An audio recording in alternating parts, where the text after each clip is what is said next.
तो ये आधे टन का बम था। अब ईरान 2 टन के बम की बात कर रहा है। लेकिन केवल ये भारी भरकम बम ऐसा नहीं था जो कि एयर डिफेंस को छकाते हुए इस एरिया में गिरा गिरा। बल्कि ये जो क्लस्टर बम है उनको भी इसी तरीके से डिजाइन किया जाता है कि अगर एक मिसाइल को इंटरसेप्ट कर भी लेता है एयर डिफेंस, तो उसके बाद उसमें से जो अलग अलग बम बिखर जाते हैं एक बड़े से एरिया में, तो वो भी बहुत बड़ा नुकसान वहां पर पहुंचाते हैं। अब क्लस्टर बम इस्तेमाल हुआ या नहीं हुआ, ये कोई देश आमतौर पर मानता नहीं है जिसने ये फायर किया होता है। इसराइल पर खुद आरोप लगे हैं इससे पहले अपने दुश्मनों पर इसके इस्तेमाल के। लेकिन इस समय जिस तरह से अलग अलग इलाकों से खबरें आ रही थी मौतों की, वहां पर मैं गई, वहां पर लोगों से बातचीत की, वहां पर किस तरह का इम्पैक्ट रहा वो देखा। और आईडीएफ जो इजरायली डिफेंस फोर्स है उसके भी एक प्रवक्ता से मैंने बात की। और उसके आधार पर आप तय रूप से कह सकते हैं कि क्लस्टर बम का इस्तेमाल टेल अवीव के इलाके में किया गया। ऐसे वीडियो जारी करके व्हाइट हाउस ये बताने और जताने में जुटा है कि ईरान में भले ही अली खामनेई के बाद मुस्तफा खामनेई आए, लेकिन अमेरिकी ताकत को चुनौती कोई नहीं दे सकता। सवाल है कि क्या अमेरिका खुद को युद्ध में जीता हुआ बताने की घोषणा करने वाली जल्दबाजी कर रहा है? अगर हाँ तो क्यों?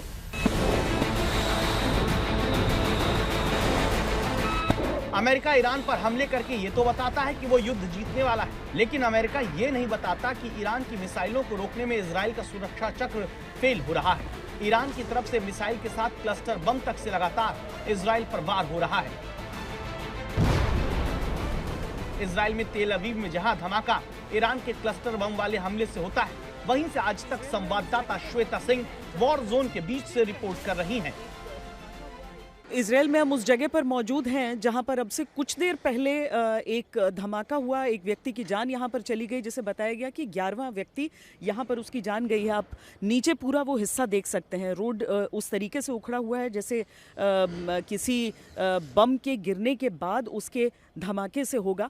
और इसका जो पूरा इम्पैक्ट है, मेरे पीछे जो बिल्डिंग है उसमें भी आप देख सकते हैं, इसमें जो बॉम्ब शेल्टर है उसमें यहाँ पर कई बिल्डिंग्स में इस समय कंस्ट्रक्शन भी चल रहा है। और यहाँ कई जो भारतीय हैं वो यहाँ पर रहते हैं। ओम प्रकाश जी प्लीज़ यहाँ पर आइए। आप यहाँ पर थे, यहाँ पर आ जाइए। आप यहाँ पर थे जब ये पूरा धमाका हुआ है? इधर इधर आ जाइए सर। आप यहाँ पर थे, बॉम्ब शेल्टर में थे? हाँ, इधर ही काम कर रहे थे। हाँ। पास में क्या हुआ था? यहाँ मिसाइल आई थी। हाँ। वो गिर गए यहाँ पे। आप लोग बॉम्ब शेल्टर में थे? हाँ, बैंकर में थे। कहाँ पर है बंकर? बिल्डिंग में ही है पास में। अच्छा। हाँ। तो जिसकी मौत हुई, जिनकी बताई जा रही है, उसकी किस वजह से हुई, कैसे हुई? वो यहाँ पे पैदल डोल रहा था। हाँ। यहाँ से इधर जा रहा था। सायरन बजने के बावजूद? हाँ। अच्छा। क्लस्टर बम एक ऐसा हथियार है जो हवा में जाकर कई छोटे छोटे बमों में टूट जाता है। एक बड़े बम के अंदर दर्जनों या कभी कभी सैकड़ों छोटे बम होते हैं। जमीन पर पहुंचने से पहले ही वो 10, 20, 50 या कभी कभी सैकड़ों छोटे छोटे बमों में टूट के बिखर जाते हैं और फिर एक बड़े इलाके में गिरकर विस्फोट करते हैं। इस वजह से इसका असर सामान्य बम के मुकाबले कई गुना ज्यादा इलाके में होता है। यही कारण है कि इसे बेहद खतरनाक हथियार भी माना गया, जिसे बैलिस्टिक मिसाइल के जरिए लगातार इस युद्ध में ईरान की तरफ से इजराइल पर गिराया जा रहा है। इजराइल में तेल अवीव में ही दूसरी जगह जहां पर क्लस्टर बम गिरने के बाद असर जमीन पर दिखा है, वहां भी आज तक संवाददाता श्वेता सिंह पहुंची हैं। जो सिविलियन इलाकों में क्लस्टर बम इस्तेमाल होने की बात है, आप इस हिस्से में देख सकते हैं, यहाँ पर भी एक अंडर कंस्ट्रक्शन बिल्डिंग है, जिसके साथ यहाँ जो काम कर रहे थे उनमें से एक व्यक्ति की मौत हो गई और एक व्यक्ति को बहुत गहरी चोटें आई हैं।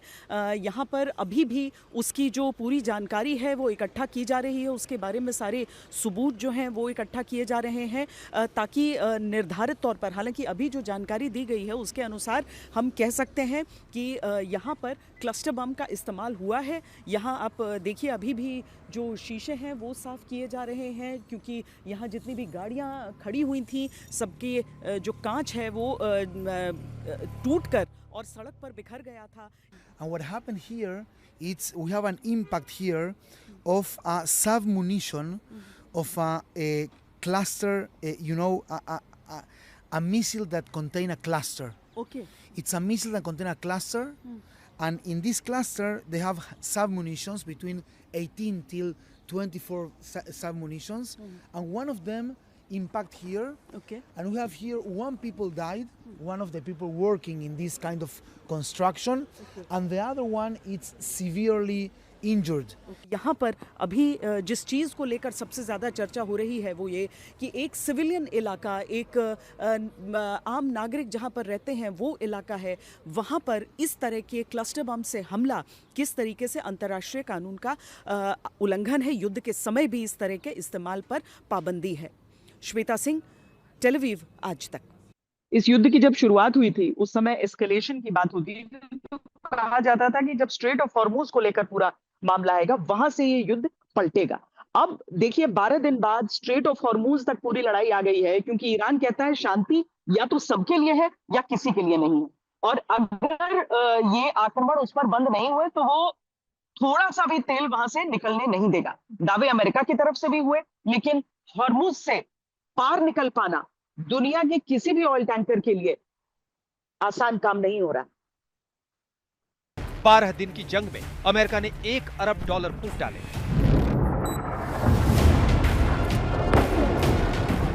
$12 दिन की जंग में ईरान के $5 अरब का नुकसान हो गया। 12 दिन की जंग में दुनिया को बेहिसाब नुकसान हो गया। लेकिन न तो जंग खत्म होती है और न होर्मुज का वो रास्ता खुलता है जिसके जरिए दुनिया की ऊर्जा आपूर्ति का 5वां हिस्सा पहुंचता है। और इसी होर्मुज के बंद दरवाजे को खोलने के लिए अब अमेरिका बेचैन हो चुका है। अमेरिकी सेना ने दावा किया है कि उसने ईरान के 16 ऐसे समुद्री वेसेल तबाह कर दिए हैं जो होर्मुज की खाड़ी में जगह जगह समुद्री बम बिछाने का काम कर रहे थे। इन हमलों के जरिए अमेरिका ने होर्मुज की खाड़ी में आवाजाही रोकने वाली ईरानी सेना की समुद्री ताकत नेस्तनाबूद करने का दावा किया। अमेरिकी सेना की USS Frankie Petersen junior Arleigh Burke class की गाइडेड मिसाइलों से लगातार ईरानी टारगेट्स पर हमले कर रहे हैं। इन हमलों में America BGM 109 Tomahawk land attack cruise मिसाइलों का भी इस्तेमाल कर रहा है, क्योंकि ईरान भले होर्मुज की खाड़ी बंद नहीं करने के दावे कर रहा है, लेकिन होर्मुज के पानी को पार करने वाले जहाज ईरानी हमले की चपेट में आ रहे हैं। ब्रिटिश मिलिट्री ने कहा कि बुधवार को भी सुबह यूनाइटेड अरब अमीरात के तट पर होर्मुज खाड़ी में रास अल खैमा के पास एक कंटेनर शिप पर हमला हुआ। ईरान बार बार चेतावनी दे रहा है कि होर्मुज से गुजरने वाला कोई भी जहाज हमलों के खतरे से खाली नहीं है, और ऐसे में अब अमेरिका ने बड़े खतरे के खुलासे पर चेतावनी दी है। ट्रंप ने सोशल मीडिया पर लिखा है कि अगर ईरान ने होर्मुज खाड़ी में कोई माइंस लगाई है, हालांकि हमारे पास ऐसी रिपोर्ट नहीं है, तो हम चाहते हैं कि उन्हें तुरंत हटा दिया जाए।